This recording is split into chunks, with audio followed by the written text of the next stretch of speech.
Well, hello, everyone. Thank you so much for joining us today. My name is Kara Robertson. I am the Artistic Director of Carrara Dance Company, and I am joined by Emily Morgan, who is currently the Costume Director at the Richmond Ballet, which is the State Ballet of Virginia. So I'll go ahead and let Emily introduce herself. Hi, friends. My name is Emily Morgan, and my pronouns are she, her, and hers. And currently, I'm the costume director at Richmond Ballet, the State Ballet of Virginia. Prior to that, I was a freelance costume designer for film, commercials, television, theater, opera, dance, you name it. I was based out of New York, traveled quite a bit, both nationally and internationally with that work. And then had the opportunity to dive more deeply into dance costuming. I was a dancer when I was growing up, and I feel like you're always a dancer once you're a dancer. So working at Richmond Ballet was very appealing to me because I do have such an understanding and appreciation for dance as an art form. Awesome. Yay. So we're just going to dive right in. So my first question is, how many yards of tulle does it take to make a tutu? So I would say it's dependent upon what kind of tutu you're making. There are two traditional kinds. There's the plait tutu, which is the kind of short style, and then there's the romantic tutu. But that being said, that's kind of more dependent upon the width of the fabric because you can gather it all depending. Usually for a plait tutu, it takes about 8 yards of fabric, and then you're cutting it all into very specific widths that start smaller at the leg or the bottom and gradually get bigger or wider as they go towards the top. And then you're either gathering that or pleating it and then putting it all together onto the pant, which is the base of the tutu. And then that whole thing gets attached to the basque of the tutu, which is the part that's flat that sits from your waist to your hip. All right. Working for a ballet company, are you making tutus like often? You know what? Not at this company. I think if you were someplace like Australian Ballet or even City Ballet, you'd be making a lot of tutus because we have such a focus on finding new choreographers or emerging choreographers and producing new works of theirs. They have kind of gotten away, the younger choreographers or emerging choreographers, they're not like super hype on using a tutu for everything. So we don't actually build a lot of tutus, but it is sort of something that I want generationally for people to understand. So I do, when we have downtime, have people make tutus just so they have that experience. Yeah, that's awesome. Okay, so what is your favorite fabric to work with? And then what fabric do you despise the most? They're the same answer. It's the same. It's silk. Silk of any kind, I think, is so beautiful. Like a Duchess silk satin for a bodice is just so pretty. Things that I love to work with are generally things that have a gorgeous payoff on stage, but also those tend to be the things that are the most fiddly or tricky to get right. And there's so many different kinds of silk. You know, for example, right now we're building a ballet, and it's not my design, it's another designer's work that I'm bringing to life. And she's chosen this incredibly thin silk chiffon for both a skirt and a dress. And because I know the choreographer and his work really well, I know that that stuff is going to basically shred as soon as you look at it. And his work is really partnering heavy. So I'm having to kind of engineer how to put that on top of another silk that will kind of give it more body so it lasts a little bit longer. So there's just a lot of stuff like that that you have to think about. But yeah, I'm going to stand firm. Silk is both the most problematic and my favorite thing to work with. That's funny. So what are the major differences in approaching making costumes for moving bodies as opposed to clothing for everyday life? I think costumes are one of the departments that traditionally every place I've gone gets kind of the most scrutiny and collaborative attention from everyone at the company because everybody puts clothes on. Everybody wears, you know, something on their body every day. So people think that inherently they have an understanding of that clothing, and they don't necessarily do the translation of like, oh, but wait, I don't have to worry about doing like a huge split leap in second in the pants that I got from the Levi's store. So a lot of the stuff that we do is about just checking what the physics are in relation to what the body is doing versus what the attire that they're wearing is doing. I always have the dancers do what I call the like checking the pounds per square inch. So when they put on a pair of pants or something like that, I'm like, do a really, really deep plie in second, because I want to know. I want to know what's going to happen to these pants if you're doing something like that. And a lot of times in fittings, dancers will be like, oh, I don't want to rip it. And I'm like, rip it now. I want to know if it's going to rip. So do it now when we're in the fitting room, because then I don't have to stitch you up backstage in between movements. So I think that's the biggest difference. People also just like sanitation.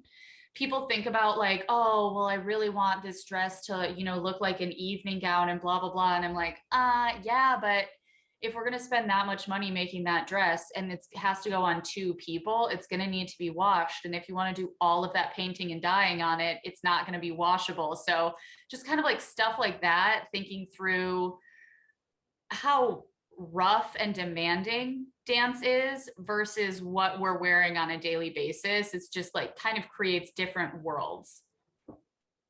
And you mentioned something about jeans. Have you ever has a choreographer or an artistic director ever wanted you to costume the dancers in non-traditional like costume materials? So like All the time. someone worn jeans on All stage? the time. People wear jeans in our shows all the time on stage. You have to know where to source things.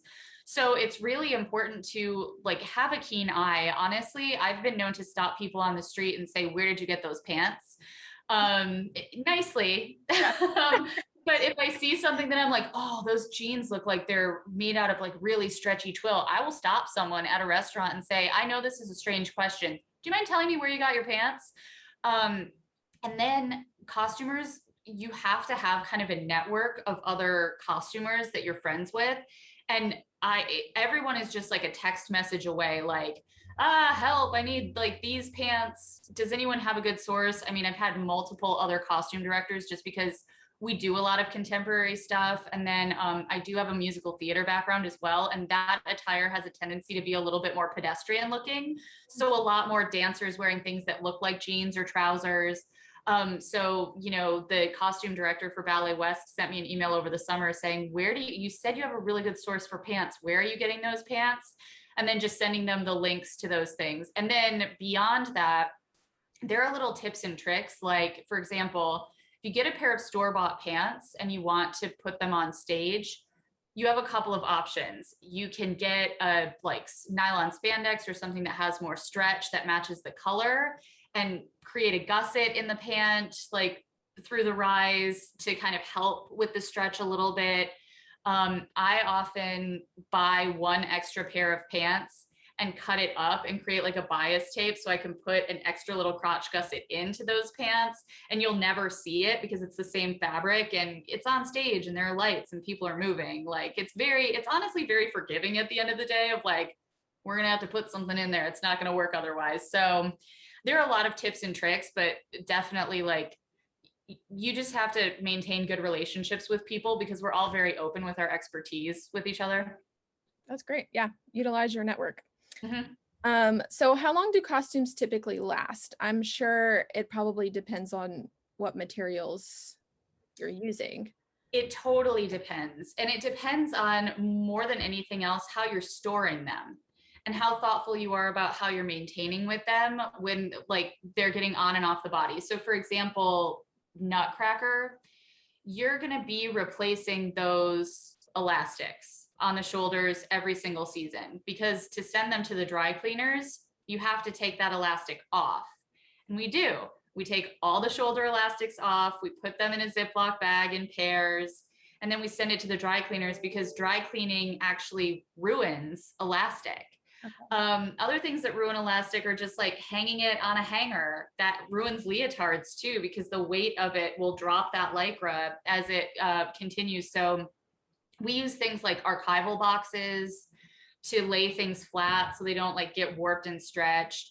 But our Nutcracker costumes that we've been in the process of rebuilding those over the course of like 5 or 6 years, but we do expect those to last for about 20 years when we build the Nutcracker costumes. So when we look at something like that, everything that we do is about like, yeah, the party moms have to be made out of silk, but that means that there's still going to be, quick changes happening. Almost all of the party moms are also in the snow scene. So they're ripping those dresses off, they're shoving them into a corner, they're getting into that snow costume super fast. So even though it's made out of beautiful silk, we have to do things like construction techniques like flatlining to make sure that the silk isn't going to rip. So just those things can kind of help to add longevity, but I'm definitely mindful when I'm building something of like, what is the payoff going to be if we use this luxury fabric? Because honestly, there are a lot of things out there right now that are like polyesters that look just as nice as silk and they last way longer. I had never thought about the fact that costumes were dry cleaned. That never crossed my mind. Maybe that's especially things that have been like hand painted or hand dyed. So a lot of times when you see like that gorgeous bodice that has that sort of like gradient or ombre effect, that might just be like sprayed on with dye once the bodice has already been built. A lot of those bodices have just like little bitty things that are contouring to make the waist really shape. And that stuff gets applied after the bodice has already been made for the most part, and it's put on a dress form that's like wrapped in plastic, and then you paint into it or you spray into it or you airbrush or whatever. And then in order to set those things, you have to use a rinsing technique and a super, super high heat to get it to set to the point that you can wash it. And most of the time that's not happening. It's like, nope, it's perfect right now. That's beautiful. We're not going to rinse it. We might heat set it with something, but that depends on the fabric. So for the most part, it's like when in doubt, you're just like, well, I guess I can just scrub out the armpits. Like sometimes that's the best you can do. But yeah, dry cleaning is a major thing. And like all the decor or a lot of the decor has to come off of things for dry cleaning. Like if there are silk flowers on something, you got to take those off before you send it to the dry cleaner.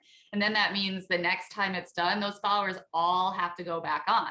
So you're either responsible for making sure all of those things stay together, perfectly archived in a specific box, and then the location of that box gets put into a database. So if I get hit by a bus, they can still do the Nutcracker.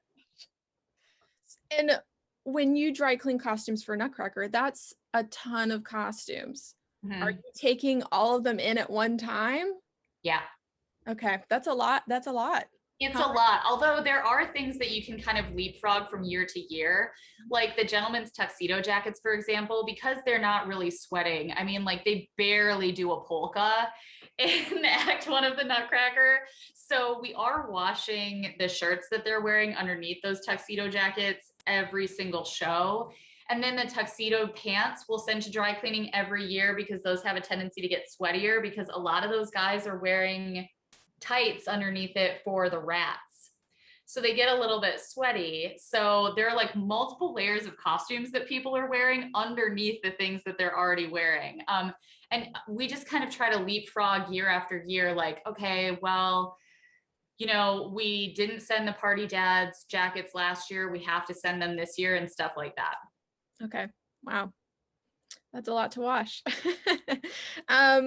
So what typically happens with costumes that end up getting retired or are no longer being used? They're never retired. Oh, they're never retired. Most of the things from the company that aren't being used anymore, so for Nutcracker, for example, we're exploring a separate offsite temperature controlled storage possibility, just because within the past couple of years, we've seen multiple ballet companies like Houston Ballet and a couple of others have major flooding incidents that really wrecked a ton of their costumes, and they were scrambling. It cost them a huge amount of money and labor to get those things back up and going. And things like insurance take a long time to come through. So ideally what we do is we keep that prior set of costumes. We make sure they're in good enough condition to be wearable.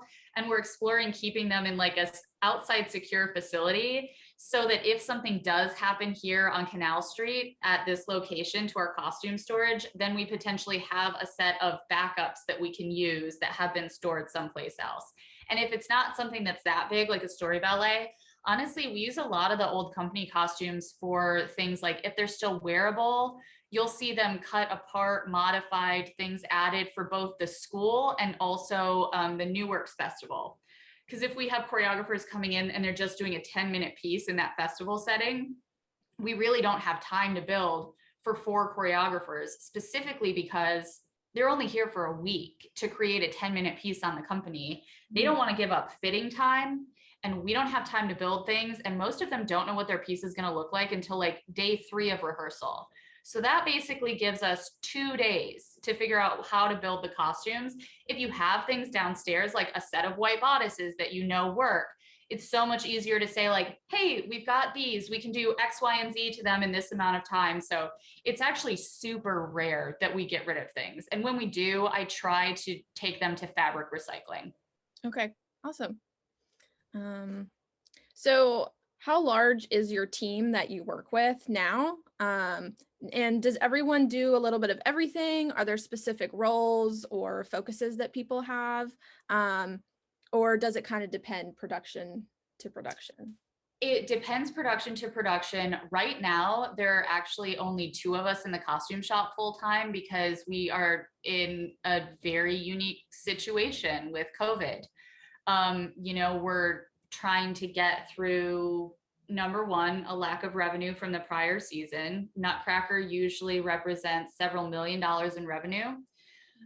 So you can only make up so much with grants and things like that. So we're really kind of all tightening our belts, so to speak, this season to try to just like make it through and maintain some kind of fiscal health for the entire organization. Right now, that also means that it's myself, it's a stitcher firsthand here. We both also are running wardrobe for all the shows. Usually this shop is what we call hybrid positions. So even if you are in like the draper position, you're running a wardrobe track on Nutcracker. Because we want to make sure that our people are full time and they also have benefits like health insurance, that means that if we're doing Nutcracker, everybody's doing Nutcracker so that everyone can kind of like stay on the payroll for that period of time. That means that kind of as much as people will specialize in one thing, I do expect them to take on other roles and responsibilities. We kind of have this joke here of like other duties is assigned. It says that in like every contract, every single employment package that goes out to people, just because the building in general is a pretty small team. So everyone kind of has to do their part. So right now it's myself, a firsthand, and then I have 2 outside contracted like draper stitchers that I'm working with, which also means that I'm ordering fabric for them and then running it to FedEx and having a Zoom meeting with them about what they're building. So it just kind of like splits your brain in a bunch of different places, but it's still manageable. Gotcha. So with COVID and everything, you're taking on additional roles that you may not have normally taken on? I'm kind of the person as the costume director that it's my responsibility to know a little bit of everything. So if someone's like sick with the flu for a week, I can jump in and be the painter dyer or be the stitcher or be the wardrobe person. So I'm responsible for everyone all the time. I am doing a lot more heavy lifting both last season and this season. So instead of, normal people work a 40-hour week and then you anticipate during a tech week, it's probably like 50 hours for the most part. Like last season and looking forward to this season, there will be weeks that I work 60 hours. Okay.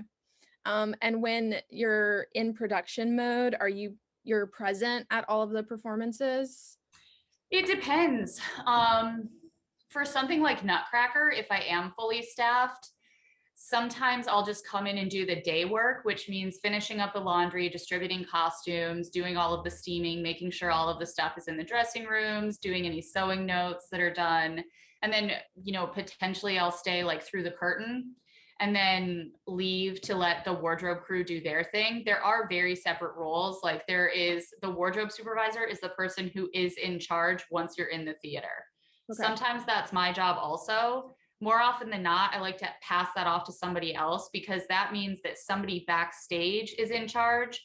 Specifically, that's really important for things like tech rehearsals because if I'm backstage trying to do quick changes and be in charge of everything, that means I'm not sitting out front of house with the choreographer or artistic director getting their notes. That means I'm not sitting there looking at the costumes and troubleshooting and figuring out what's going on. Mm-hmm. So in the perfect world, once the show starts, like tech rehearsals in the theater, I'm sitting front of house and just like running back to troubleshoot problems, but there should be someone that's like a dedicated wardrobe supervisor on those shows. And ultimately, I should be able to like walk away once the show opens. It doesn't always work that way. Okay, awesome. I'm going to jump to, because this kind of segues into that question. But what questions do you typically ask an artistic director or choreographer to understand their vision for the piece that they're making and the costumes that they are looking for? So usually, if it's someone that I have already worked with a lot and have like a less formal style of communication with, I'll just be like, what's the vibe? What are we doing? Like, what's the vibe? What are we up to? What are we up to? Sometimes, they'll have like a very clear vision that's based on the music. If a choreographer is like, oh, I'm using really classical music, then I'll, ask follow-up questions like, okay, so do you envision the costumes echoing that classical music, or do you envision their clothing being more of a juxtaposition against that? Usually when choreographers say things like, well, I want them to look like real people, I'm like, okay, so your vision of this is that they're a little bit more pedestrian. Does that mean that it genuinely looks like someone walked off the street and is now doing a double tour? Or does that mean that it is dance costumes that are inspired by streetwear or pedestrian clothing? And then you can kind of get more granular. I usually ask a lot of general questions or ask for the music in advance. I'll ask for like, hey, are you looking at any visual artists that are really inspiring you right now when you're creating this work, and ask them to send me that stuff and do some separate research. For the most part, though, it's really conversational and listening and asking thoughtful follow-up questions after I've kind of gotten into what their main inspiration is. And then ultimately, there are some choreographers that know exactly what they want the clothes to look like, and you're basically just like making it happen. And there are other choreographers that are like, I don't know, what do you think they're wearing? So you just got to be kind of ready. Okay. When somebody says, this is what I want, do you sometimes have to steer them away from that based on kind of your expertise and knowledge? All the time. Okay. I mean, that happens with designers that I work with too. There are a lot of people who are either, like current or former dancers who are designing costumes and stuff like that now, who don't really have any understanding of construction or maintenance and things like that. So in those situations, I am basically a professor. Okay. Like, I'm not just building the stuff, I'm also doing the extra like physical and emotional labor of like teaching them how to do the job, which is frankly not my favorite thing. I think that there's definitely a culture of like, well, I'm just going to start making leotards and then I'm a costume designer. I'm like, no, you are not. Please don't. Please don't. Because you're going to walk into a costume shop and they are immediately going to smell that you do not know what's cooking. Like, that's basically it. So I am like a huge proponent of like, education comes in a lot of different forms. And sometimes that means going and looking at different costume shops and asking like, can I be your shopper? Can I be the person that goes to the garment district and gets the things you need? Can I be a stitcher? Can I assist somebody else who's already an established designer? So I think those things are all really important. And like, often you work with choreographers who are like, oh, I have this vision that these things are just going to like come off on stage and blah, blah, blah. And you're like, that sounds so cool, but these are hands and not wands. Yeah. And there's only so much I can do. So sometimes you just have to kind of like, I never like to say no. It's not my job to say no. It's my job to articulate and create what is possible within the vision that has been expressed to me. So I'll usually say, gosh, that does sound really cool. I think when we do the film version one day, we can throw as much money at that as we want. for right now, we should really think about like specifically what that choreography looks like in that moment and how we can make that physically happen on a human being's body live in real time. Gotcha. And when you're kind of in the stages of getting to know what the choreographer or director is looking for, so let's say for like the New Works Festival, are you in the theater watching the rehearsal process? I definitely like to watch rehearsal because it tells me a lot, not only about what they're like, but also what they like, what they are like. Um, it tells me how to communicate with them. It shows me how they're communicating with the dancers. It shows me what kind of mood they're in. It shows me if they're frustrated or if they're having like a really good experience. It shows me if they're prepared or if they're just kind of winging it. And all of those things are really, really influential in terms of just how I'm dealing with them. Not only that, but you know, there are times where if you know a specific choreographer and you're like, yeah, they like to do a lot of like développés to the side with that part of the body facing down stage. So we're going to really have to think about like what that audience eye view looks like and coverage and like what we're putting on the dancers and how we're, you know, containment procedures for various body parts and stuff like that. And that's all stuff that you learn during rehearsal. Or like I designed something that had these covered buttons going all the way up the back like a spine. And then I went upstairs and saw that a lot of the lifts that were happening were like the gentleman had basically the palm of his hand pressed into the woman's back as she arched over. And I was like, that's going to hurt real bad.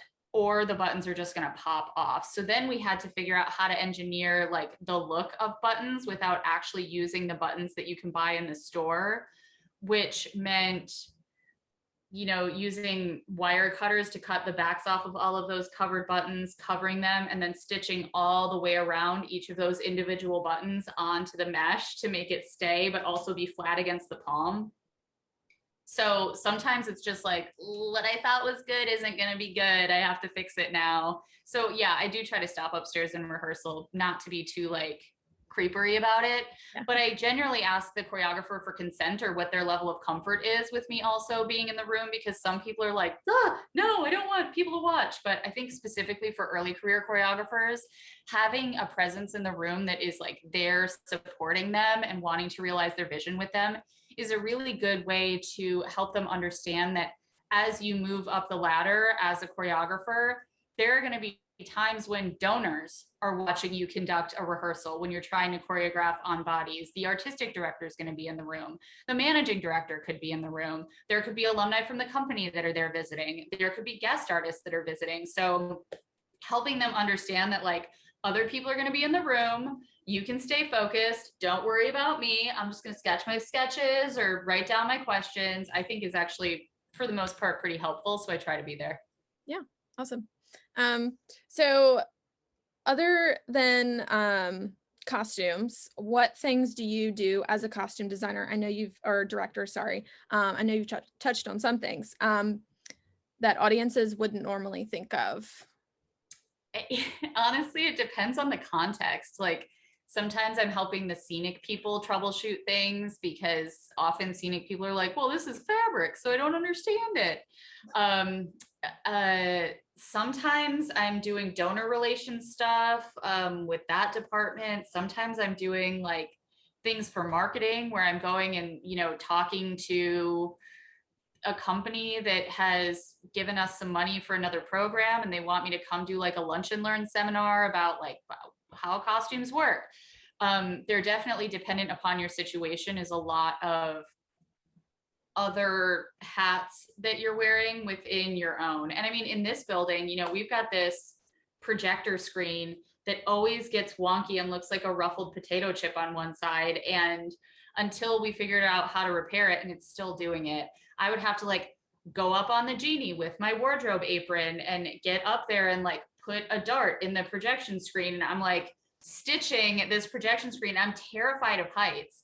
So I'm like on this genie, super, super high up, like way up in the lighting grid, trying to fix this thing on this genie that like, why is the costume director on a genie? Or like when we did the China tour, the Fresnels that we wanted to use, they weren't using them in China anymore. They were using LED lights, but you know, our lighting director at the time was like, no, it has to be Fresnels. So when we got the instruments there, they didn't have any of the correct like gel frames for those. All of the Fresnels were like super, super rusted. So like they were flying in battens, and like me and the company manager were like on the floor with wrenches trying to like knock rust off of these Fresnels, and then cutting gels and like making gel frames with gaff tape and stuff like that. So I mean, I would definitely say like you just have to be a team player and know what my lane of expertise is, and but when I can like help other people. So if the lighting director is like, we really need to blah blah blah blah blah, I'm like, okay, how can I help you? I'm free right now. What would you like me to do? So there are definitely times when I'm like, I'm just an able-bodied pair of hands. There are times when I'm like helping someone troubleshoot, and then there are times when I'm just talking about costumey stuff with people who are having gin and tonics on a golf course. And you mentioned you went to China with the company. What's been like the coolest place that you've traveled to for work as a costume director designer? China was super cool because that's some place that I probably wouldn't have had the opportunity to go if it hadn't been with the company. I designed a show in Cluj, Romania. That was pretty cool. I got to like live in an apartment in Romania for a couple of months with the director, and that was pretty wild. And it was the National Hungarian Theater in Romania, so it was like the whole show was in Hungarian, but we had like done it originally in the United States in English, and then we had to figure out that like Hungarian as a language is structured the exact opposite of English. So in English, if you think about like jokes in a sentence are the setup and the punchline, but in Hungarian, that sentence structure is like flipped. So we're trying to watch this rehearsal and we're like, they're not understanding the physicality of this joke. Like they have to fall, they have to trip and fall at the end of that punchline. And then one of the actors had done a study abroad in Michigan, where I'm from, and he spoke beautiful English, and he was like, I think you have a fundamental misunderstanding of how this language works, and we really need to talk about it. So that was actually a really cool experience and really fun and out of my comfort zone. And I never thought that I would be like stepping off a plane in Romania, just like looking for a guy holding up a scrawled sign with my name on it, like getting in a car with someone I had never seen before. Just stuff like that is super fun and really wild, but ultimately enjoyable. That's amazing. What a fun trip. So what are you typically doing when you're not preparing for productions? Or are you always kind of in creation mode? I'm always in creation mode. So if we're not currently working on a production, then we're downstairs looking at things for later in the season that we know we're going to have to work on. When we get done with this show, even before we get done with this, I'm designing the October show. So right now I'm already having those meetings with the choreographer and the scenic designer. So even when I'm at home, I'm drawing, sending sketches, sourcing fabric, doing all of that stuff. And then usually when we're not working, we're doing Romeo and Juliet later this season, and that happens in February. December is right before that, which means we're on Nutcracker. Then we take the holiday break. Dancers get back like the first or second week of January, and we're like right into it because that show is huge and it opens Valentine's Day usually. So as much as I can look at those costumes, evaluate what we need, like, do the men need new tights built for that? Okay, let's get that fabric. Let's build those tights when we're in between these two things. So a lot of it is like logistics and scheduling. And because you're in a creative field, do you ever run into kind of like a creative block, or how do you get past that?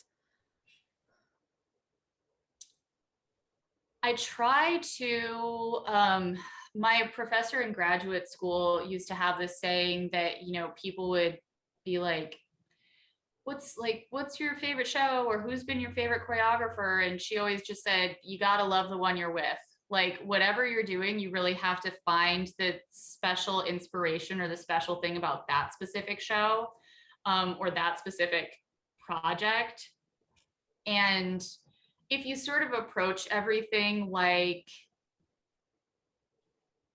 you're dating someone new, like, and you're creating something together, basically, like you're forming a relationship with this person. So you kind of have to approach it with all of the knowledge that you have from your other experiences, but still it's a fresh person and it's a fresh situation. So yeah, I don't know. I think if you're open to finding inspiration wherever you are, you won't get stuck necessarily. Like I go to a lot of art museums.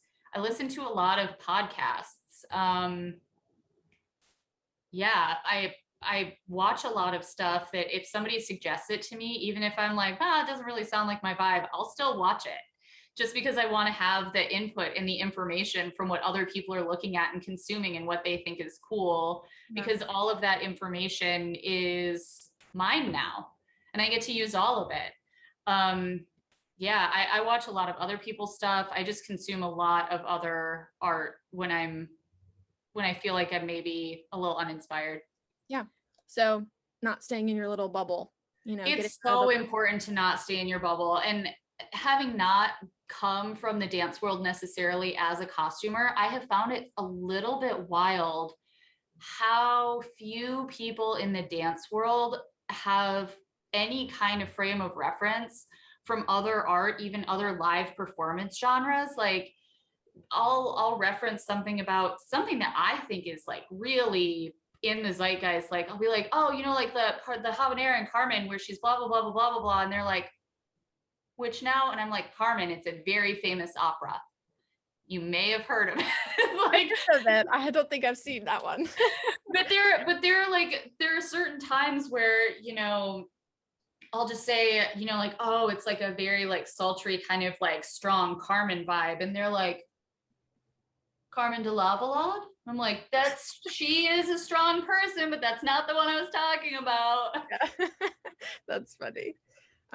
Yeah, sometimes we can be in our little dance bubbles.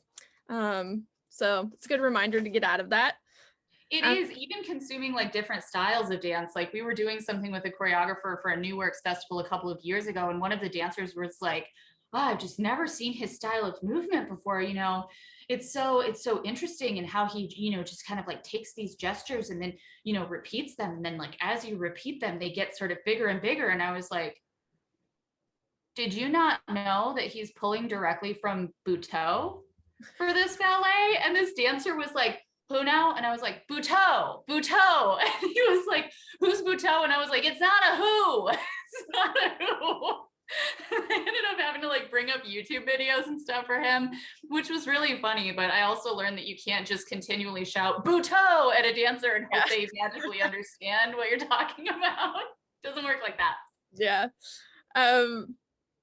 So what other, like, I know you've mentioned some other productions you've worked on outside of the Richmond Ballet, but what other ones come to mind, or do you do some other productions while simultaneously working for the Richmond Ballet? I do, yeah. I freelance as frequently as I can. It depends on what time of year it is. Sometimes I know I'm just going to be like too crazy here and too tired really to commit myself fully to something else. I do design at JMU pretty frequently, like every other year or so. I'll design small productions or small film things for stuff around town here in Richmond. Every once in a while, I'll still go up to New York and do something up there. I'll collaborate with friends who are doing films if they need like a little extra help with an illustration or something like that.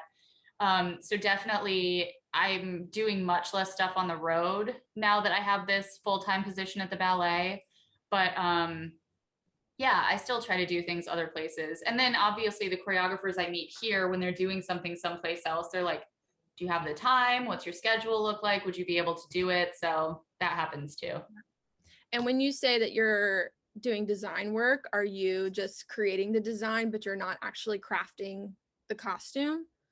It depends. It depends on where I'm working. Sometimes they'll say, we don't have a costume shop. So then I'll say, okay, so this is what the fee is going to be for my design. And then for the amount of dancers you're asking for, X, Y, and Z, this is going to be the budget for the materials that you're going to have to get together. And then here's the budget you're going to need for construction. And then I'll try to actually give that work to people in my network, like, hey, are you free? Do you want to build this ballet for me? Or I'll try to give that extra freelance work to people who are working in my shop here. It really just kind of depends. Okay, cool. And what kind of deadlines do you work with? Or is that kind of like all over the place? It's a little bit all over the place. If, for example, I was designing like a full story ballet, if I was doing a brand new Swan Lake, I would start working on that like 3 years out from the premiere date. Yeah, 2, 3, a year out from the premiere date. It really just depends on how much time you have with that. Right now, we got completed designs from the designer for this new work like a week ago, basically, and there's still not all the information there that we need. And then we got the rehearsal call for casting yesterday, and those are in the premiere on September 13th. So that means they're in tech on bodies September 7th. Okay. That's right around the corner. That's a quick one. It's dicey. It's dicey on the shop floor. Spicy and dicey. What requirements or procedures do you follow when doing costuming for established like historical dances in production? So I know Richmond Ballet has done some Balanchine productions, and so those have very strict costuming They do. that follows that. It's funny, you know, everyone thinks of Balanchine as being the most strict, but I will say the Balanchine Trust is way less strict than the Jerome Robbins Foundation. Okay. The Jerome Robbins Foundation is like, every button must be this specific button. And you're like, okay. Their costume repetiteur, Holly Hines, is a mentor of mine. She's great. She's designed here a couple of times, and she's like always a text away. So, and she used to be the costume director at City Ballet before she decided to go back to freelancing and designing.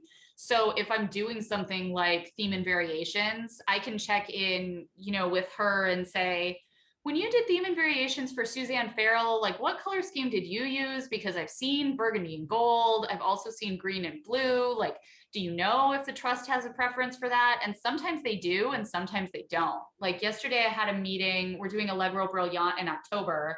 So I had a Zoom meeting with Carol, who was a dancer at City Ballet. And then she transitioned into the costume shop building headpieces. And then she became a designer. Now she's working with the Balanchine Trust to do a lot of like the checking in on companies who are doing new builds or like reproducing their ballets.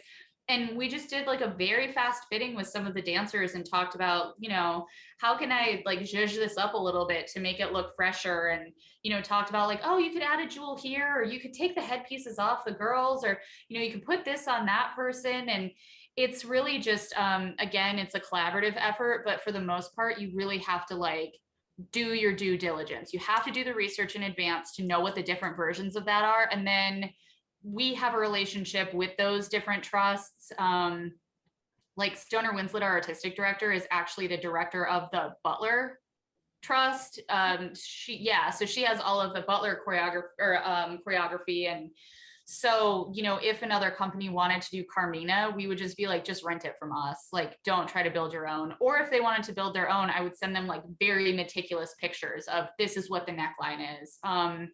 Same with Limon. You know, we have a Morris Pavon. So now if Limon wants to do Morris Pavon, they don't actually have a set of costumes for that right now. So they came to me and said, like, can you give us the details on like building a Morris Pavon? So yeah, again, that just comes down to like networking and relationships. And a lot of that stuff is about like flexibility, and you just need to know what you know before you go into that meeting. You have to be so prepared, and you have to have done the research. And if that means that, you know, when after you make dinner and you're eating it, you're watching like videos of Buy-A-Dare to see how different companies deal with those headpieces or those arm swags, that's what it means. Like, you really, really, really need to be prepared and know your stuff. And then you have to be prepared to be flexible about what you maybe don't know. Yeah. Okay. That's yeah, a lot of information. I know. Those big. Um, and when you're creating like period, specific period costuming, I guess this kind of answers that question, but do you typically conduct research to Yeah. accurately reflect the time period? Yeah, you do. And then you also like, there's a point at which you just have to recognize that we're not making documentaries. You Yeah. know, if people want to see an accurate representation of what things looked like in that time period, they could probably look at a painting from that time period and get more accurate information, or like watch a film that was made in that time period. But ultimately, when it comes down to it, one of my favorite movie musicals for a really long time was Singing in the Rain. And I think it's so great because it's set in the 1920s, but it was actually done in like the 1940s or 50s. And then it was also done on dancers' bodies for dancers. The 20s silhouette is actually like really unflattering to watch people move in, because it's these like tube dresses, and people are like, no, it's bias cut stuff. And I'm like, no, child, that's the 30s. The 30s is when we start getting slinky with it. The 20s is all very like that. And kind of bound down. So you can really see the influence of the time period when it was designed and constructed for film in how they interpreted the clothes of the 1920s. So, they did the dropped waists, and they did the pleats, and they did the beaded fringe, and they did the close hats, but then they made those bodices like tight to that little body. So I don't know. I just think that kind of stuff is fun. And that's the secret sauce. Anybody can do a bunch of research and contact the Victoria and Albert Museum or go to the Met Costume Institute and really see what the stuff is. Anyone can do that research if they're diligent enough, but like the secret sauce is knowing how to make that work for the context that you're designing in. Okay. Yeah, that makes total sense. And what has been your favorite production that you've worked on during your entire career? I don't have a good answer for that. I really don't, because the things that I've most loved working on were things that were like small new plays that I did in New York with people that as a creative team and actors and producers like all just kind of fell in love with each other in the process, and they made something that we thought was intensely beautiful. A lot of the work that I liked best that I've done have been under specific producing umbrellas. So like the stuff that I did with Daryl Roth and her production company, because of her and the people that she employs, I always felt really supported in those processes. And like I could ask for things like more money, or I need this assistant, or, this is going on. And I really loved them. I've always loved the stuff that I did with this organization called the Working Theater in New York, who specifically produces stuff for people who aren't normally considered when we're making things like plays, and they did this play festival that was from an adult playwriting class where everyone there was like a registered nurse or a night custodian, and they wrote plays and we designed them and we put them on stage. And we did one specific show I did with them that was called La Ruta, which was about the migratory experience across the US southern border. And we partnered with a huge photography collective. And we had this outdoor area where you could look at pictures of the migratory experience, but the play itself was in a box truck. So you could only have like 15 to 20 audience members in there a night. And all of the seats were like built to look like boxes. And then the back of the truck is where the 5 actors actually went through the journey of the border crossing and everything that happened to them within that. And then behind the audience, ostensibly, was the front of the truck where the coyotes were actually like driving the truck to get the people across the border. And then there were projections happening of the photography of the migratory route that they were taking within the context. And like, we were doing things like designing tattoos for one specific cast member, and you know, dealing with just like really heavy stuff, but then also dealing with like the outside weather and it's freezing outside, but then it's legitimately baking inside this box truck, like once the sun comes out. And that kind of stuff is the most satisfying. It really doesn't matter to me how pretty something is. That's not really what the process is about for me. Yeah, so it's more about the journey, the experience, the people that you're with, and just the overarching. I think in general in this business, one of the keys to longevity that I'm finding now that I've been doing it for like 25 years or so is that, and that's like just professionally, that's not even counting when I was like doing community theater and like, you know, dancing. I think one of the keys is to remember that what goes on stage in front of the public is make believe. And I'm not saying that to be dismissive, but what I am saying is that that is one moment in time of ephemera, and it's intended to be ephemera. You will never reproduce that performance in front of those people under those conditions at that moment in your life. It's intended to be this small moment, and then you move on, and that's what makes it so special and so worthy of our care and attention. That being said, all of the time in the process that leads up to that, that's our real life. Those relationships, those people that we work with, the environment that I create in my costume shop, the behavior I expect from my employees, from co-collaborators, the way I treat dancers, the way I expect them to treat me is with a level of mutual respect and understanding that it's all a partnership. It's all a collaboration because the process is real life. Opening, that's literal make-believe. Yeah. So I think I just try to like remember that when I'm really in it, you know?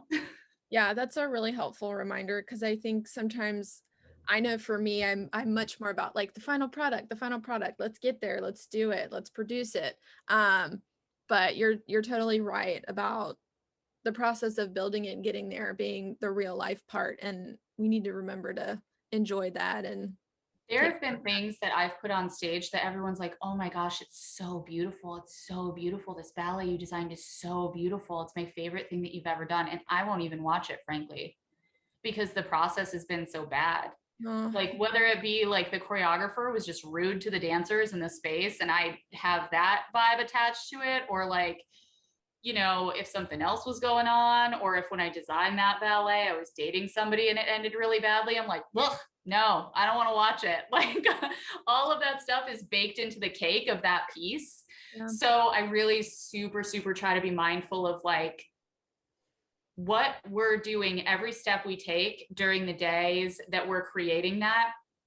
We're imbuing that piece with all of that stuff. And there's no getting away from that. Like the cake is only as good as the ingredients that you put in it. And it's only as good as the chef that made it and the hands that touched it. So like, I just try to be really mindful of that as I move into that. And then when it goes on stage, when people love it, I'm like, I love it too. I love it so deeply. I love it for very different reasons than you do. And that's the point. Yeah. Yeah. The audience has a totally different perspective. Oh yeah, they don't know. They don't know. They don't know. They don't know. They don't know that those two people that are doing that pas together can't stand each other. They don't know, and they don't want to know. They think they want to know, but they don't want to know. Yeah. They don't need to know how the sausage is made. They just need to go to the barbecue and eat. That's it. Yeah, just enjoy. So last couple of questions.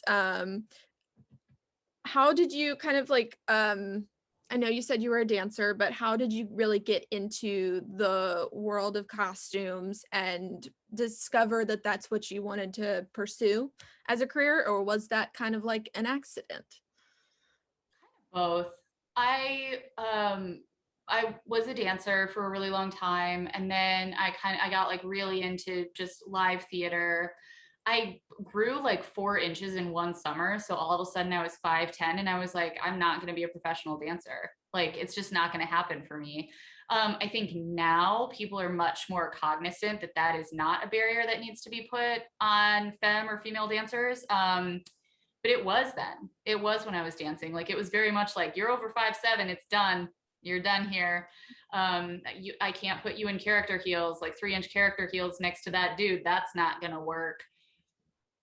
Was really the mentality, and still is for some casting directors and choreographers, unfortunately. But then I got really into like live theater, musical theater stuff. And then when I went to undergraduate, I just kind of, I actually went to study journalism, which is why I picked the school that I chose. They had a really, really good journalism school. And I was in the dorms at one point in my freshman year, and the RA from my floor was a costume designer. I think she was a junior. She was my RA. She found out that I could sew. I had started doing that at some point when I was in high school because my mom and my grandma were quilters. And also, it was during a time period when like those super, super short skirts were really popular. And I totally wanted to participate in that trend. But again, 5'10". So I was like, well, how do I make this happen for myself? So I had to teach myself how to sew. Like I had to teach myself how to modify patterns and stuff because I wanted to wear those clothes and they just did not exist for someone my height at Lolo Contempo Casuals. They did not have it there.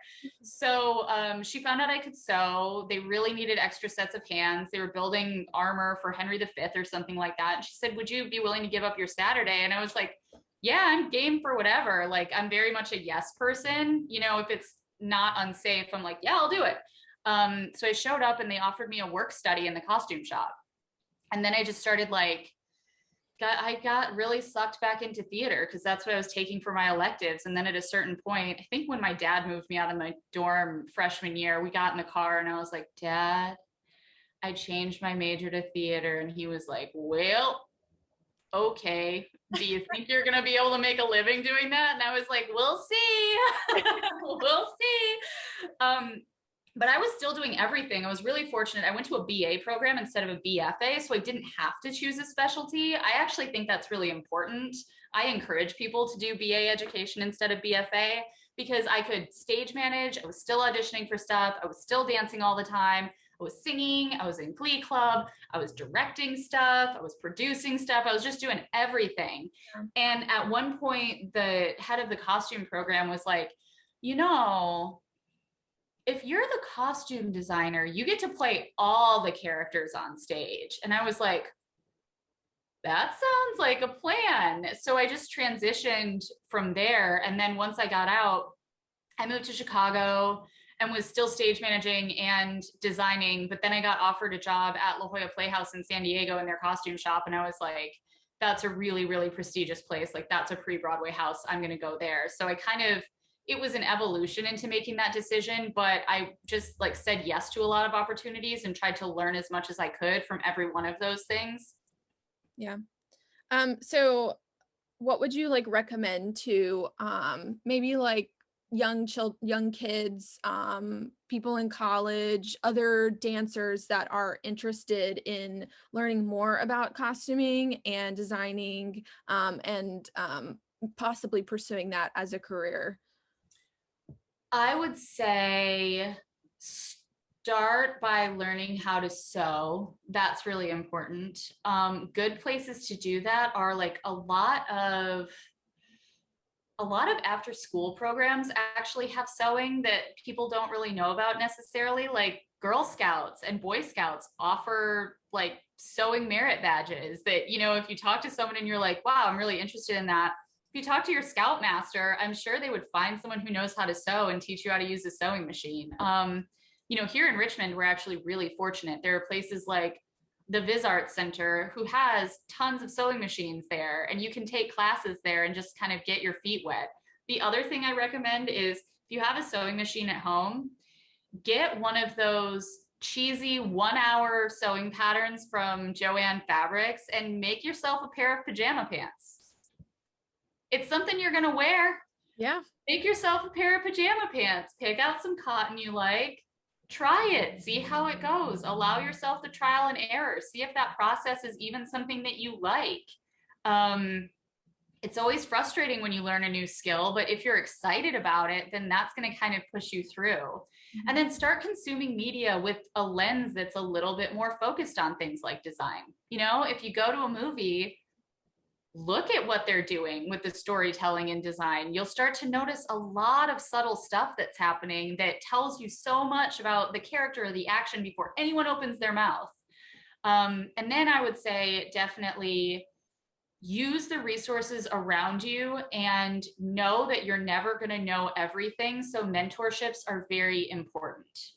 You are not going to come out the gate capable of being able to design a full dance piece. You're just not.